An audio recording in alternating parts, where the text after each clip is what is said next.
déjà vous remercier d'être là. On est vraiment très heureux de vous accueillir ici dans cet hémicycle, dans la salle plénière. Vous dire que cette association, l'association Teens Up, moi, m'a chargé et j'ai l'honneur de pouvoir faire la conférence ce matin, les conférences autour de l'orientation et des métiers. Et donc avant de commencer, je pense que les gens qui ont préparé tout ça méritent que vous les applaudissiez parce que c'est pour vous qui font ce type de choses-là.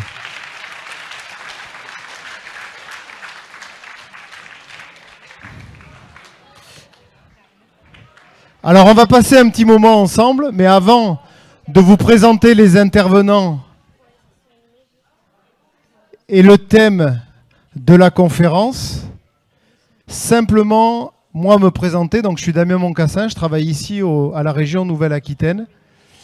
Mon métier à moi, c'est d'organiser des événements. Voilà. Alors, je ne sais pas si certains des établissements ont pu avoir le plaisir de pousser la porte des Olympiades des métiers, par exemple, au Parc des Expos il y a quelques semaines. Voilà, donc on organise tout ça et en fait nous on parle et on vit métier toute l'année pour éveiller la curiosité chez chacun d'entre vous et faire en sorte que vous puissiez cheminer dans votre parcours. Alors ici, on est dans une salle un petit peu particulière puisque c'est l'hémicycle, la salle Jacques Chaban-Delmas, qu'on appelle nous l'assemblée plénière. C'est le lieu où se prennent les décisions de la région Nouvelle-Aquitaine et où sont présentes les 183 élus du conseil régional. Pour vous donner très rapidement les compétences, en tous les cas, le rôle d'une région, très rapidement, on voit très souvent le logo sur les trains, les TER, donc on est la responsabilité des transports. Il y a une responsabilité que vous connaissez pour certains, parce que je crois que certains sont en seconde.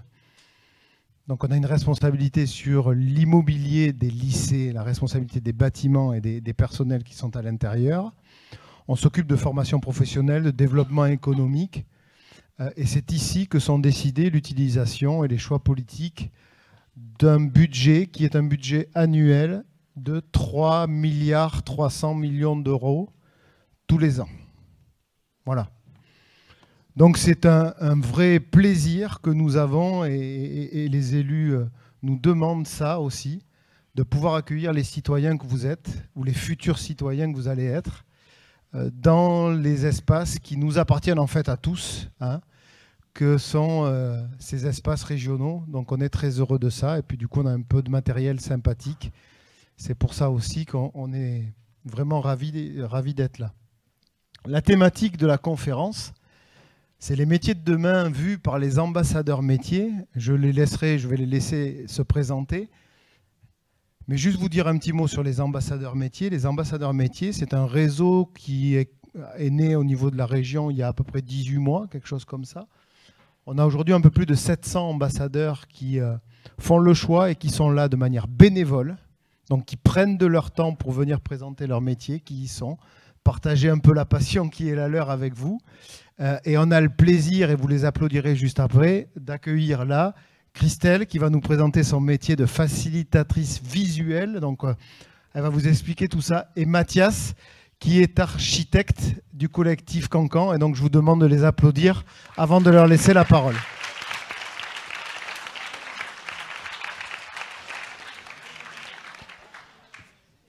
Alors je crois que c'est Christelle qui lance l'affaire. Ok. Pour se présenter d'une part, et puis formatrice, coach, facilitatrice visuelle. C'est quoi en fait cette affaire, Christelle, pour que les gens comprennent qui tu es et ce que tu fais? Alors, je dis souvent, pour expliquer ce que je fais, vous connaissez le jeu Pictionary, tous, j'imagine. Eh bien, c'est peut-être pas votre génération, mais quand même, vous avez déjà dû voir, eh bien, c'est l'art de faire briller les idées, c'est l'art de pouvoir dessiner n'importe quelle idée sous forme de pictos. Les pictos, les émoticônes, ça vous parle. Eh bien, j'en ai fait mon métier. Finalement, à l'heure du digital, eh bien, moi j'arrive avec mes feutres la plupart du temps et eh bien, j'interviens et je vais vous expliquer comment, sous quelle manière, puisqu'en fait il y a plein de possibilités de décliner ce métier de facilitatrice visuelle, qui n'est pas facile à dire, je le reconnais. On parle aussi de facilitation graphique. Et au Québec, on appelle ça le sketchnoting, le croque-note. Voilà, donc je vous ai mis quelques petits visuels parce qu'en fait, on peut effectivement, voilà, le sketchnoting, c'est l'art de, par exemple, capter des informations en alliant eh bien, des pictos, des illustrations très rapides, je vous ferai une petite démonstration tout à l'heure, et puis des mots. Donc en fait, c'est l'art de synthétiser, réaliser ce qu'on appelle des captures graphiques. Très concrètement, je vais avoir du coup un vocabulaire visuel qui va se décliner selon les thématiques. Et puis je peux former en entreprise pour animer des réunions, pour prendre des décisions, pour faire ce qu'on appelle du brainstorming, c'est-à-dire trouver des idées. Et puis également pour animer des réunions et manager. En management, c'est un outil qui sert énormément et qui permet de capter l'attention. Comme on est en train de le faire là, on est en train de mettre du visuel derrière. Et vous êtes déjà en train de regarder quelques petits pictos et de vous dire « Ah tiens, celui-ci, je ne le connais pas ». Donc finalement, c'est ça, la facilitation graphique. D'accord. Est-ce que tu peux nous dire très rapidement quel est ton parcours? Parce que ça fait combien de temps que tu fais ce métier-là? Quel est ton parcours et qu'est-ce qui t'a amené à aller vers cette activité professionnelle? Alors effectivement, c'est assez récent puisque c'est un métier qui commence à se développer depuis peu, comme je le disais. Ça fait moins de 2 ans, allez, 1 an et demi, 2 ans que je suis aujourd'hui à mon compte après avoir travaillé plusieurs années dans la communication. Donc j'ai passé de longues heures en réunion et c'est là que je me suis dit que on pouvait peut-être réinventer le mode de communication. Voilà, les PowerPoint c'est bien, mais on connaît beaucoup le visuel aujourd'hui, mais il y a une autre manière de communiquer en rendant justement beaucoup plus impactante sa communication et en la rendant beaucoup plus insolite. Voilà, donc derrière on réveille un peu ce que j'appelle la créativité. D'accord. Et qu'est-ce qui t'a amené à ça, en fait, ton parcours? Alors, j'étais formatrice dans mon parcours, dans la communication, et j'ai découvert ce qu'on appelle les cartes mentales. Alors peut-être que vous connaissez les cartes heuristiques, les cartes mentales, le mind mapping. On apprend comme ça, donc c'est une technique d'apprentissage. Eh bien, j'ai découvert par là que déjà, c'était un outil puissant. Et je suis allée beaucoup plus loin et je me suis formée voilà, en Belgique et au Québec. D'accord. Quel est ton statut? Tu es auto-entrepreneur. Si j'ai bien compris, tu as beaucoup de cordes à l'arc. Il y a ce qu'on voit derrière. Et puis, tu disais, il y a plein de lieux dans lesquels tu interviens, des séminaires, des entreprises, etc. Est-ce que tu peux nous dire un petit peu quel est le quotidien qui est le tien d'un facilitateur visuel? Alors, il est très varié, c'est ce que je recherchais en me mettant effectivement à mon compte.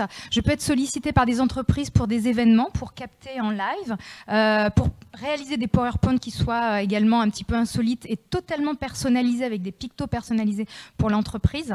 Et puis, je vous l'ai dit, je peux également former, mais je forme aussi des jeunes comme vous dans des médiathèques, dans des écoles de commerce et puis dans les entreprises par le biais soit des séminaires, parce que vous avez vu, c'est quand même plutôt ludique. Derrière, il y a tout un travail effectivement sur la posture, mais on s'amuse quand même. Et on retrouve le plaisir de dessiner parce qu'on a cette fausse croyance qu'on ne peut pas dessiner. Alors j'ai une question de Béotien. On voit que c'est des dessins. Moi, je connais des gens qui croquent des choses dans les journaux, etc. Est-ce qu'il y a une différence entre la personne qui fait du dessin, je ne sais pas comment on appelle ça, illustrateur ou je ne sais quoi, et la facilitation? Est-ce qu'en fait, tu as une formation qui est une formation spécifique de dessinatrice pour devenir facilitatrice visuelle? Alors oui, c'est une bonne question parce que je dis souvent, on n'a vraiment pas besoin de savoir dessiner, et là on est souvent surpris, puisqu'en fait ce n'est pas le métier d'illustrateur, ça c'est un autre métier. Ce n'est pas non plus ce que peut-être tu as déjà vu, les caricatures qui peuvent effectivement, qu'on peut voir dans les journaux ou sur des interventions, même dans les théâtres, les cafés-théâtres. Là on est vraiment dans l'art de croquer quelque chose, de synthétiser une info et d'aller allier des pictos, mais pas seulement des mots. Donc en fait, c'est une capacité à synthétiser qui va être beaucoup plus forte. Et derrière, on développe une sorte de vocabulaire visuel. Tout comme aujourd'hui, on est presque formé, j'ai envie de dire, avec tout ce qu'on manipule sur nos emojis, nos émoticônes. C'est la même chose. On va aller développer ça sur tout un tas de thématiques, finalement. D'accord. Et est-ce que c'est un métier ancien ou pas? Ma première question. Et la deuxième, puisque c'est le thème quand même de la conférence, c'est est-ce que c'est un métier qui a de l'avenir en termes de, je sais pas moi, de nature d'activité ou de même de volume d'activité? Qu'est-ce que ça représente en fait pour toi? Alors, je pense que vraiment, on a beaucoup d'avenir dans ce domaine-là, la facilitation graphique. C'est en train de s'envoler parce qu'on est soumis aujourd'hui à une infobésité. On a vraiment beaucoup d'infos en permanence. Et là, c'est une vraie technique qui capte l'attention, qui booste les apprentissages. Et on est friand de ça. Voilà, aujourd'hui, donc je vois bien que dans certains pays, déjà, je l'ai dit, le Québec, la Belgique, tous les enseignants sont formés, par exemple. Dans les entreprises, les étudiants aussi l'utilisent beaucoup. Donc c'est en train d'arriver progressivement chez nous et les entreprises sont très friandes. Donc oui, moi je suis convaincue, c'est pour ça que je me suis lancée d'ailleurs, parce que c'est ça qui me plaisait, l'idée de la nouveauté et d'apporter quelque chose de complètement novateur et insolite. D'accord, et donc c'est pas si vieux que ça en fait comme métier. Alors c'est pas vieux, et pour illustrer ta question, moi j'ai découvert justement en travaillant pour certains grands groupes que des entreprises comme Thales, comme Airbus, ils ont carrément une équipe de facilitateurs graphiques chez eux. Donc, alors ils ne sont pas forcément formateurs, donc je peux intervenir chez eux quand même pour former d'autres publics, parce que forcément, c'est des grands groupes et ils ont beaucoup de personnel. Et certains se disent oh, « c'est génial, je vais apprendre à faire ça ». Et je vous l'ai dit, même si on dessine comme une mouette, on peut apprendre ce métier. Ok, donc s'il y a des dessinateurs de mouettes, hein, vous n'hésitez pas. Merci, je pense que déjà, en faisant un petit sondage dans la salle ici, est-ce que vous saviez qu'il existait le métier de facilitateur ou facilitatrice visuelle? Qui connaissait ça? Levez le bras s'il y en a qui connaissent. Voilà. Bon, mais c'est assez, je pense. Bravo aux 3 ou 4. Mais je pense que ça doit être à peu près ça. Enfin, moi, c'est quelque chose que je découvre et que j'ai découvert il y a quelques semaines. Et très sincèrement, c'est extrêmement intéressant. Vous allez avoir l'occasion de pouvoir poser toutes les questions que vous voulez après la présentation qu'on va faire de Mathias à Christelle sur quel est son parcours, la formation, qu'est-ce qu'elle a fait, la rémunération. Vous pourrez poser toutes les questions que vous voulez. Voilà, on aura un temps qui est dédié pour ça spécifiquement. Et puis, du coup, on va passer à la présentation de Mathias. Bonjour Mathias. Puis on va en profiter parce que du coup, je crois qu'il y a que Christelle va profiter de la présentation de Mathias pour faire un peu son métier et commencer à travailler, elle, sur, voilà, pour qu'on comprenne ce qu'il fait, ou je ne sais pas, elle va faire son métier, son travail, on verra bien à la fin ce que ça donne. Mathias, donc architecte, tu vas nous expliquer ce que c'est, mais alors déjà on va commencer par la fin. Collectif Cancan. Qu'est-ce que c'est le collectif Cancan? Le collectif Cancan, c'est un collectif, donc, comme tu l'as dit, d'architectes principalement, mais pas que.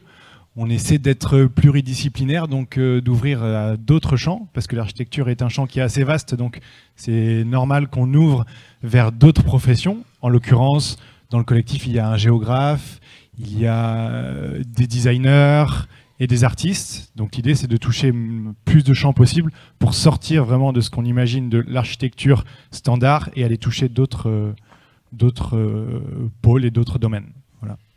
Ok, et ce collectif, en fait, il a une vocation, en tous les cas, le regroupement de plusieurs compétences, mais avec un socle commun un peu philosophique autour de l'écologie, le développement durable. Est-ce que c'est ça qui vous regroupe dans ce collectif? Exactement, c'est pour ça justement, je pense que vous avez pensé à nous, parce que comme métier de demain, c'est vrai qu'on essaye d'être quand même relativement à propos. On a remarqué qu'aujourd'hui, les bâtiments qui sortent de terre, pour la plupart, sont les mêmes qui pouvaient sortir de terre il y a 20 ans, même il y a 30 ou plus. Et du coup, on a trouvé ça vraiment problématique avec toutes les problématiques environnementales qu'on a aujourd'hui. Je ne vais pas vous les expliquer parce que vous les connaissez peut-être aussi bien que moi. Et donc, on s'est dit, comme point d'entrée dans le métier, on va essayer de mettre la valeur environnementale au centre et donc de véhiculer à travers notre activité cette valeur-là à tout prix.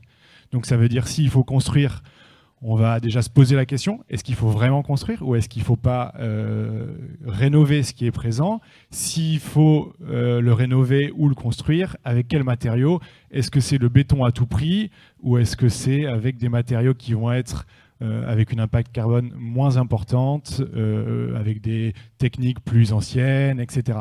L'idée, c'est de réfléchir à ça en premier lieu. D'accord, ça veut dire qu'en fait, avant de vous lancer dans un projet, ce collectif réfléchit ensemble et, j'ai envie de dire, a de la conscience par rapport à ce que ça impacte d'un point de vue de l'environnement, de l'utilisation de matériaux, etc., avant de se dire « je vais faire de l'oseille ». Exactement. Je le dis de manière caricaturale, mais c'est pour que tout le monde comprenne. C'est que vous avez cette conscience-là avant de faire rentrer de l'activité et de l'argent, entre guillemets. Exactement, c'est ça. C'est-à-dire que comme on est une association, à chaque fois qu'on nous propose de faire un projet ou qu'il y a un projet qui émerge, on se réunit tous, tous autour de la table et on se dit, est-ce que ce projet vaut vraiment le coup et s'il va nous permettre ou non de maintenir ces valeurs environnementales-là ou pas. Si on y va et qu'il ne nous permet pas de les maintenir, en général, on n'y va pas, quoi. En général, voilà. D'accord, donc vous avez une activité qui tourne autour de ça. Juste rapidement, est-ce que c'est ton premier emploi? Est-ce que c'est ton premier métier, en fait, salarié ou indépendant? Et quel est le parcours qui est le tien, en fait, bien sûr. Pour arriver à ça? Est-ce que c'est arrivé de manière naturelle en te disant je vais faire ça, quoi? Non, c'était pas si naturel parce que à l'école d'archi, alors ça dépend des écoles, mais celle de Bordeaux, on enseigne assez peu la valeur environnementale.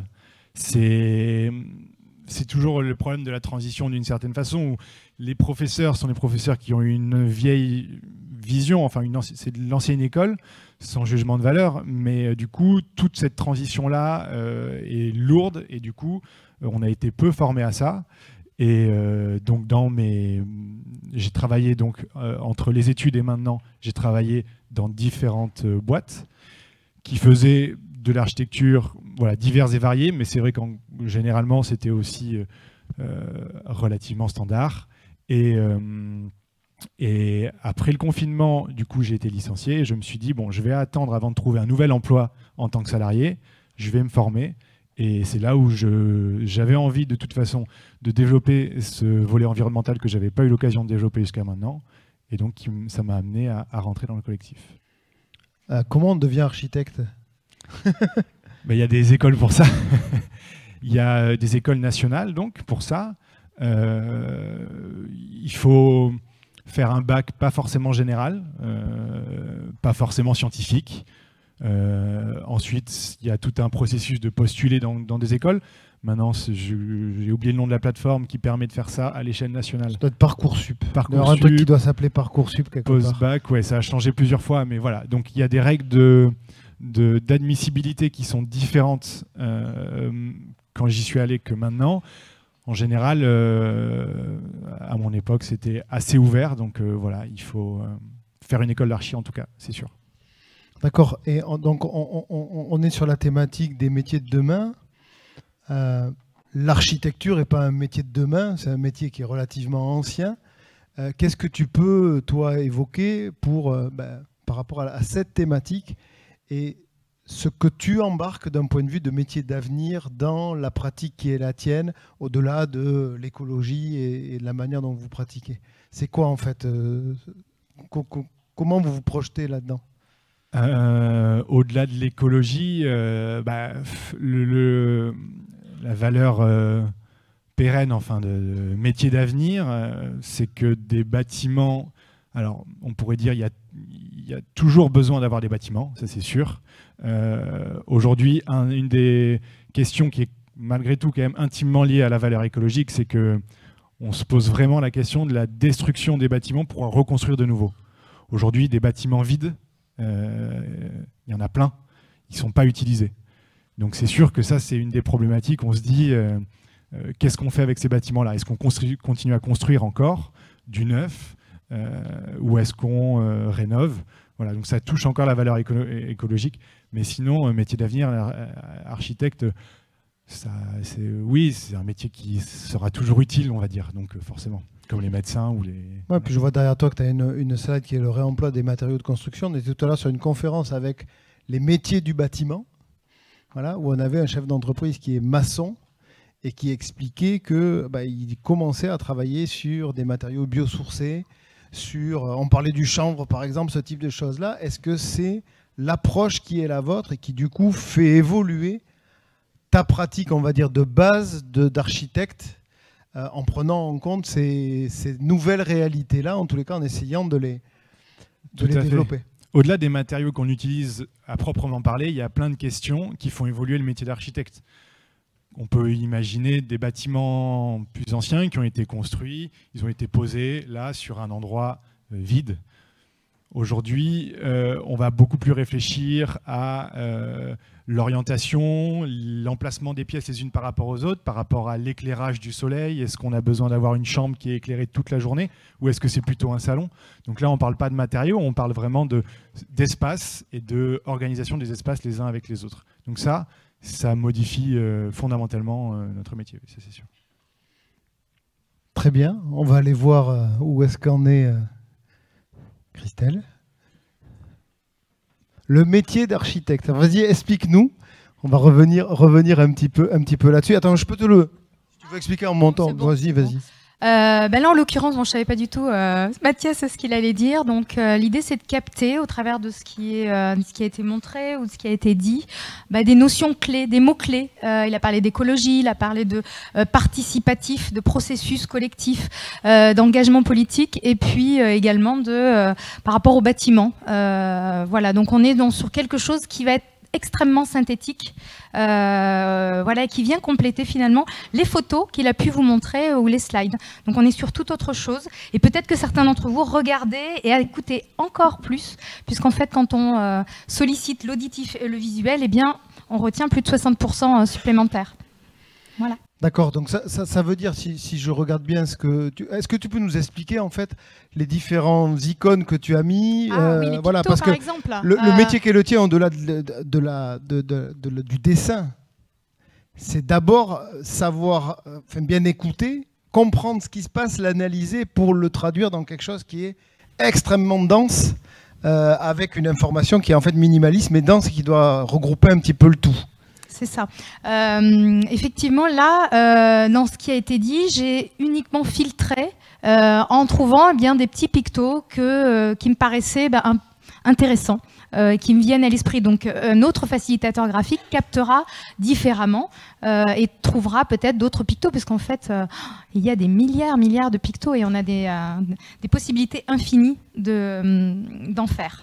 Voilà, donc là, ça nécessite, je vais encore un petit personnage, j'aurais eu un petit peu de temps, voilà, j'aurais complété, mais c'est des choses où on est pris dans ce qui est dit, on écoute énormément et on filtre pour garder vraiment que l'essentiel. D'accord. Mais on va revenir à Mathias, tu vas pouvoir finir le dessin, tu vas voir. Tu vas faire le dessin, je ne sais pas comment on appelle ça d'ailleurs du coup. On appelle ça des planches ou des fresques, alors quand c'est sur paperboard, c'est uniquement une planche. D'accord, on appelle ça une planche alors. Revenons à Mathias. Donc toi, par rapport à ce que vous développez, ce que tu développes dans le métier par rapport à l'avenir, d'après toi, quelles sont les aptitudes, les compétences? C'est quoi en fait que tu as développé de telle manière à être dans cette logique-là? Parce qu'on sent bien derrière les propos que tu tiens qu'il y a aussi une fille militante. Mais militantisme et professionnel ne sont pas toujours quelque chose de facile à lier. C'est quelque chose qui n'est pas simple parce qu'il faut croquer quand même.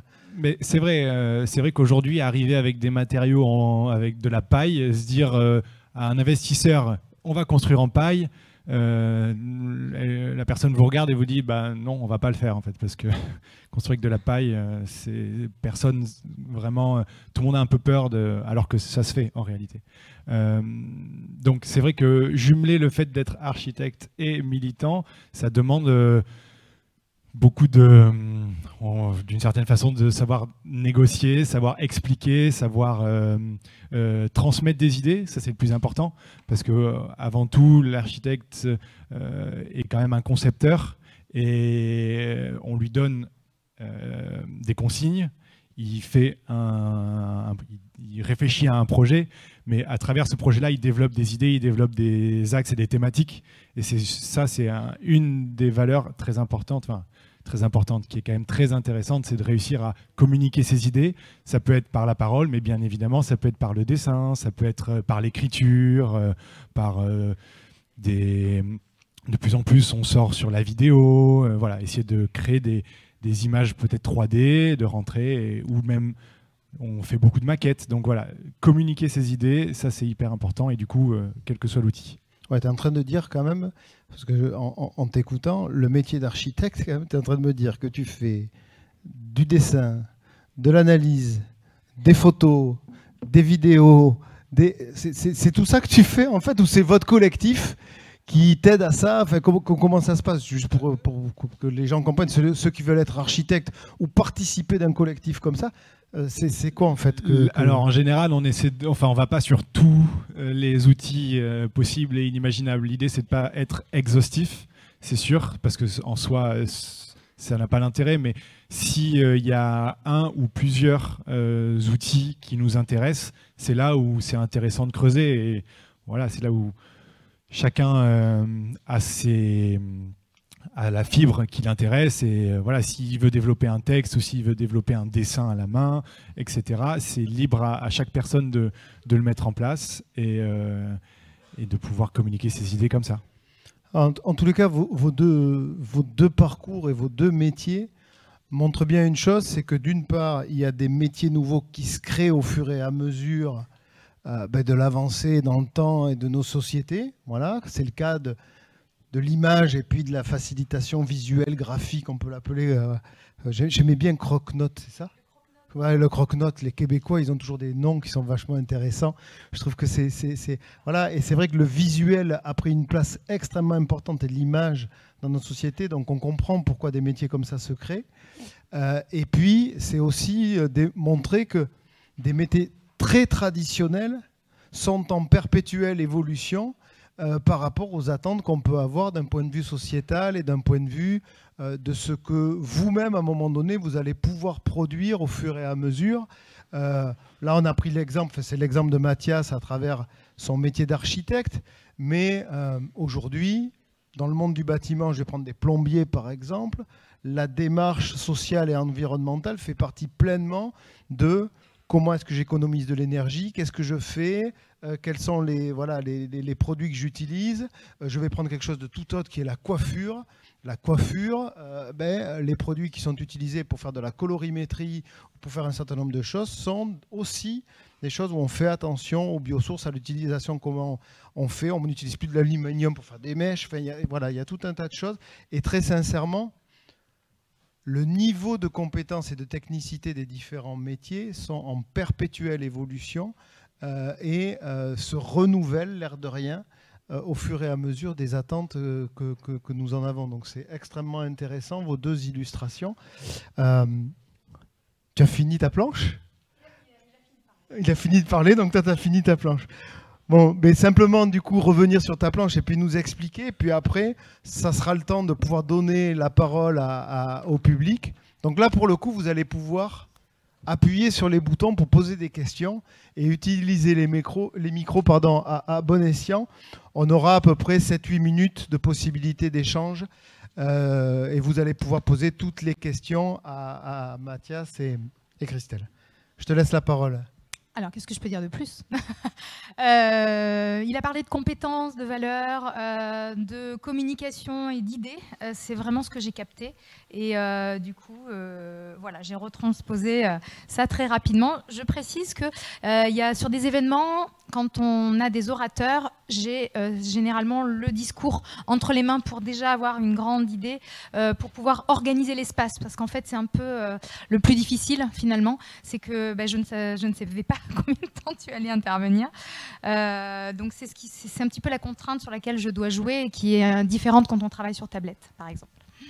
D'accord. En tous les cas, moi, ça me semble relativement clair. Puis il sera content, il partira. Après, il pourrait expliquer son métier en quelques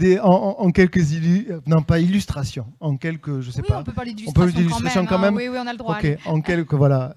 Ça sera relativement relativement simple ou plus facile peut-être pour lui pour pouvoir le faire. Merci en tous les cas à tous les deux pour cette présentation et ces échanges. La parole est maintenant donc à vous pour poser toutes les questions que vous voulez.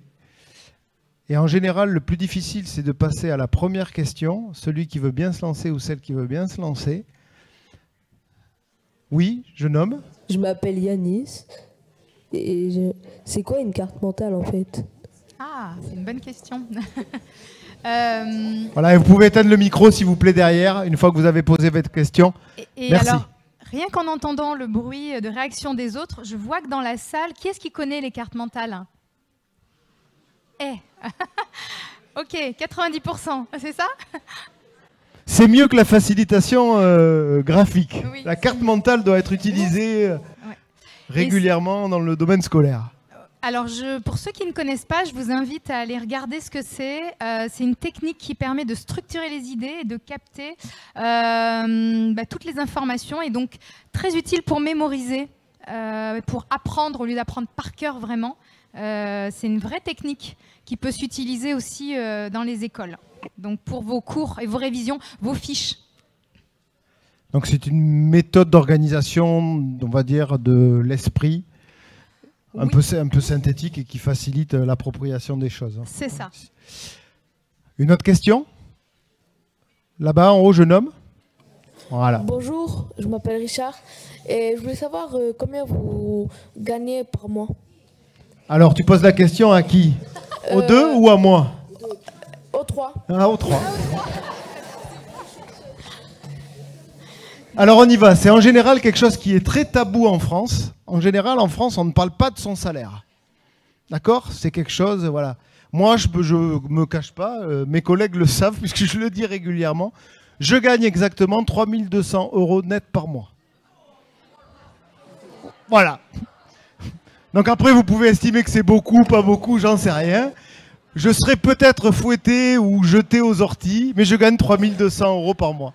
Voilà, j'ai 50 ans et ça fait 30 ans que je travaille.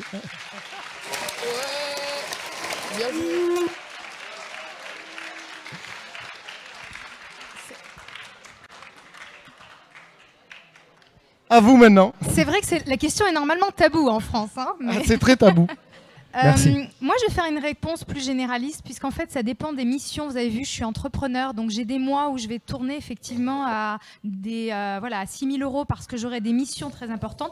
Et d'autres mois, si je n'ai pas de mission, eh bien, j'ai rien. Donc, tout dépend de l'entreprise, du format, du type d'intervention que je vais faire, si je travaille pour une association ou si je travaille pour un grand groupe. Vous avez vu, quand j'interviens au Palais des Congrès, forcément, ça, ce sont des très belles missions. Quand j'interviens pour des plus petites structures, sur de la formation, par exemple, on est sur des formats plus classiques. Donc voilà. Donc, c'est des cachets, en fait, qui sont délivrés par rapport à une mission? Je signe des contrats différents pour chaque prestation. D'accord, c'est une prestation, une rémunération. Exact. D'accord, c'est pas un salariat, Pas du tout. D'accord. Ouais. Voilà. Ok. Et Mathias, désolé, j'ai lancé le truc. Aucun problème. En tant qu'indépendant, c'est un peu pareil, ça peut fluctuer, comme Christelle. Là, en moyenne, comme c'est le début de mon activité, 1 500 € par mois, ce qui est vraiment le début un peu fragile.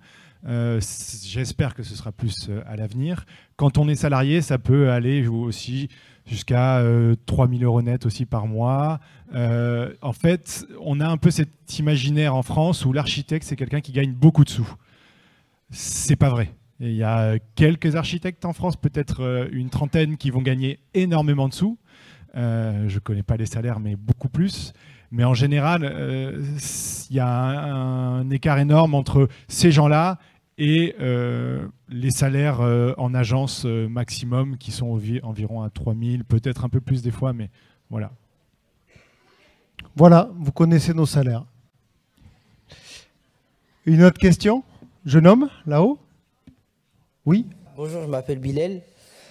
Et je voulais savoir, c'est quoi les différents architectes, vu que vous avez parlé de plusieurs salaires?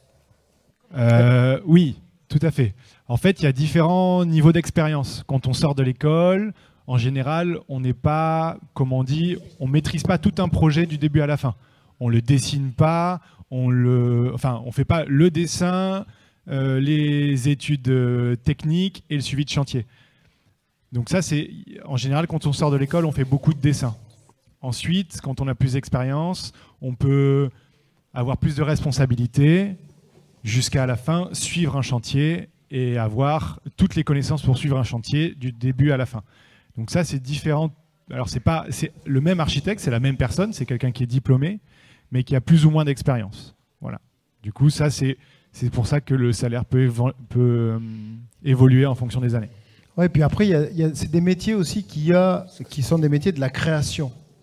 Et donc, il y a parfois des personnes qui sont des génies, d'accord, qui gagnent énormément d'argent parce que ils ont développé à un moment donné quelque chose. Je vais prendre quelque chose d'autre pour faire un parallèle, d'accord, pour bien comprendre. Il y a beaucoup de gens qui vivent de la musique, par exemple. D'accord ? Tout le monde n'est pas, je vais prendre un exemple, ne rigolez pas, peu importe, c'est pour qu'on comprenne tous. Tout le monde ne gagne pas la même rémunération que soprano, quoi. Ce qu'explique Mathias, c'est que dans le monde de l'architecture, il y a l'ensemble de toute cette panoplie qui existe, voilà, et tout le monde n'est pas soprano. Mais il y a des sopranos et il y a des gens qui ont... Et donc, si certains d'entre vous ont ce désir-là et ce rêve-là, surtout ne vous freinez pas. Allez-y, devenez des sopranos de l'architecture, de la facilitation graphique ou de l'animation ou de ce que vous voulez. Une autre question ? Mademoiselle, là-haut ? Bonjour, je m'appelle Kimberley. Comment vous avez fait pour faire architecture ? J'ai fait, donc, comme je disais, un lycée, lycée Magendie, qui est à Bordeaux d'ailleurs. Et après, j'ai postulé pour rentrer à l'école d'architecture de Bordeaux. Au début, ça n'a pas fonctionné. Je n'ai pas été pris. Donc, en sortant du bac, je ne suis pas allé à l'école d'architecture tout de suite. Tu as fait un bac quoi ? J'ai fait un bac éco. D'accord. En fait, bac éco, ça n'amène pas forcément à faire archi, mais en même temps, archi est ouvert un peu à tous les profils. Les enseignants bac éco, maintenant, c'est quoi ? Ça existe toujours ? Ouais. C'est des enseignements de spécialité éco. Ouais. D'accord. Et du coup, juste pour finir la réponse, entre mon bac et architecture, j'ai fait une année de transition qui m'a permis de me familiariser avec le dessin, avec l'histoire de l'architecture, avec tout un tas de matières qu'on n'apprend pas au lycée. Et cette année-là, c'était une année de fac d'art plastique. Donc la fac, pour ça, était parfaite. Elle m'a permis d'avoir du temps pour moi et en même temps d'étudier des matières artistiques. Voilà. Merci. Notre question ? Mademoiselle, là-haut ? Bonjour, je m'appelle Maxine et je voulais juste savoir quel parcours exact vous avez fait pour devenir facilitatrice visuelle, s'il vous plaît. Alors, effectivement, c'est une bonne question parce que, comme je disais, c'est un métier qui se développe et je crois que tous les chemins sont possibles. Très sincèrement, dans les personnes que je rencontre qui font le même métier que moi, je vois des parcours tout à fait atypiques, des personnes qui sont passées par de la formation, des personnes qui sont passées par la communication également. Je vois également des personnes qui sont illustratrices, qui sont passées par des écoles de graphisme aussi. En fait, tous les chemins sont possibles, comme c'est quelque chose de nouveau et qui vient, comme tu disais Mathias, compléter un bagage, une formation. Je pense que quel que soit le chemin que vous allez prendre, à un moment donné, voilà, vous allez récupérer peut-être une formation qui va venir compléter ce que vous faites. Donc, je crois qu'aujourd'hui, qu'il n'existe pas encore d'école à proprement dit de sketchnoting. Peut-être un jour. Christelle va se lancer dans la création d'une école. J'y réfléchis. Oui, je comprends. Est-ce qu'il y a une autre interrogation ? Oui, jeune homme, ici. Bonjour, je m'appelle Kenji. Est-ce que vous intervenez en Nouvelle-Aquitaine ou autre part dans la France ou dans le monde ? Alors la question est pour qui ? Pour Christelle et Mathias. Ah, très bien. C'est une bonne question parce que justement, si on prend le fait de construire des bâtiments, nous, on essaie de véhiculer une valeur un peu d'architecture locale. Nous, on essaie de connaître bien notre territoire, bien les artisans, les autres architectes qui sont en Nouvelle-Aquitaine. Du coup, on essaie d'intervenir principalement dans ce réseau-là. Si on nous appelle pour aller à Lille ou je sais pas, à Shanghai, on va se poser déjà la question de la légitimité de faire un Bordeaux-Shanghai toutes les 2 semaines parce qu'il faut suivre un chantier, par exemple. Et aussi, on va se dire s'il n'y a pas des gens qui connaissent mieux Shanghai que nous et qui sont justement qui habitent à Shanghai. Donc en général, on essaie de bien connaître le réseau local. Et si on nous appelle autre part, de savoir si c'est vraiment essentiel ou légitime. Voilà. Donc c'est pour ça, pour le moment, on est une jeune association, on n'intervient pratiquement qu'en Nouvelle-Aquitaine. Voilà. Christelle ? Alors moi, je travaille déjà sur toute la France, puisqu'en fait, vous l'avez vu tout à l'heure, je travaille également en distanciel avec une caméra qui permet du coup dessiner en live, et on voit exactement ce que je fais en plus de mes interventions. Et comme j'adore les voyages, j'ai pour rêve et pour projet d'aller faire en direct, en présentiel dans d'autres pays. Et donc j'ai dû me remettre à l'anglais, figurez-vous, parce que je pensais ne plus en avoir besoin. Et voilà, je vous invite à vraiment garder l'anglais parce qu'il est très demandé. Et là, on m'a sollicité pour des interventions et j'ai dû décliner parce que mon anglais n'est pas suffisamment bon pour comprendre et le retranscrire en dessin. Voilà, donc je me suis remis à l'anglais. Merci. Je vous propose une dernière question parce qu'on arrive au bout de l'horaire qui était initialement prévu. Alors, il y a eu on va prendre la demoiselle qui est juste là. Bonjour, je m'appelle Jade. Je demande combien de temps vous avez par semaine de travail? Alors c'est pour tout le monde, moi je vais te répondre. Moi je suis organisateur d'événements. Je fais quelque chose comme 50 heures par semaine à peu près. Alors ça va de 35 heures quand on est dans la tranquillité. Et puis j'ai mon collègue que je vois là-haut, Joris, qui est opine du chef, qui fait oui, oui, oui, qui est à la régie, que vous ne voyez pas.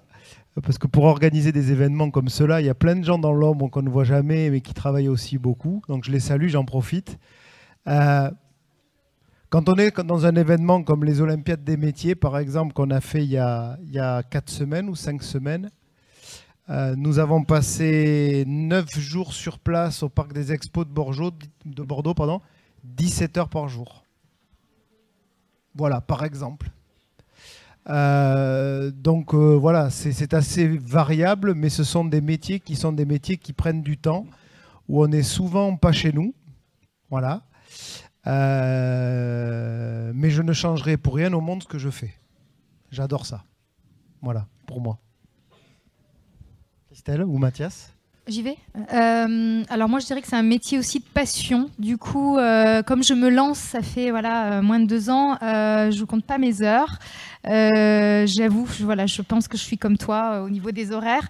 Je peux travailler le week-end, c'est aussi possible, mais c'est quelque chose que je souhaitais faire, c'est-à-dire que j'ai vraiment réfléchi à comment je voulais travailler. Il y a des fois où je travaille depuis chez moi aussi, donc j'ai moins de déplacements. Tout ça, je l'ai un petit peu réfléchi comment je voulais vraiment exercer ce métier-là. Mathias ? Moi, c'est un peu ambivalent. C'est vrai que c'est un métier un peu passion aussi, on pourrait dire, pour certaines personnes, pas pour tout le monde, évidemment, et tant mieux. Donc, on peut bosser beaucoup par jour, par semaine. En plus, des fois, il y a des échéances qu'il faut respecter, et pour les respecter, il faut travailler la nuit, travailler les week-ends. Donc, ça, c'est une réalité. Après, moi, en étant à mon compte, des fois, là, je me rends compte qu'il y a beaucoup de périodes dans la semaine, il y a des plages horaires où j'ai pas de travail et où en fait c'est super parce que ça me permet de faire tout un tas de choses qui sont pas du travail et qui me permettent de m'épanouir, qui me permettent d'apprendre des nouvelles choses. Et donc ça dépend. Je sais pas si ce rythme va rester longtemps. Peut-être que ça va changer, mais c'est vrai que ça permet de pas se dire qu'on n'est que dans le travail tout le temps. Donc ça dépend. Merci. Donc je vous propose qu'on en reste là. J'espère qu'en tous les cas que ça vous a donné envie d'être curieux de différents métiers et de d'aller à l'éveil sur un certain nombre de choses, franchement. Je crois que le message qu'on fait tous passer depuis ce matin, c'est plus on aime ce qu'on fait et mieux on se porte. Voilà, donc choisissez des choses qui vous plaisent. Et la deuxième chose que moi j'ai retenue des échanges que nous avons eus ici comme avant, c'est qu'il n'y a rien qui se fait sans exigence, sans effort et sans travail. Et ça, si vous pensez que les choses vont tomber tout cuit du ciel en attendant que ça vienne, ben je pense que vous vous mettez tous le doigt dans l'œil. Et donc on vous invite vraiment à être dans l'engagement et à essayer du coup de choisir ce qui vous fait envie. Et vous verrez que ce n'est pas tout à fait exactement comme du travail. Voilà, on vous remercie.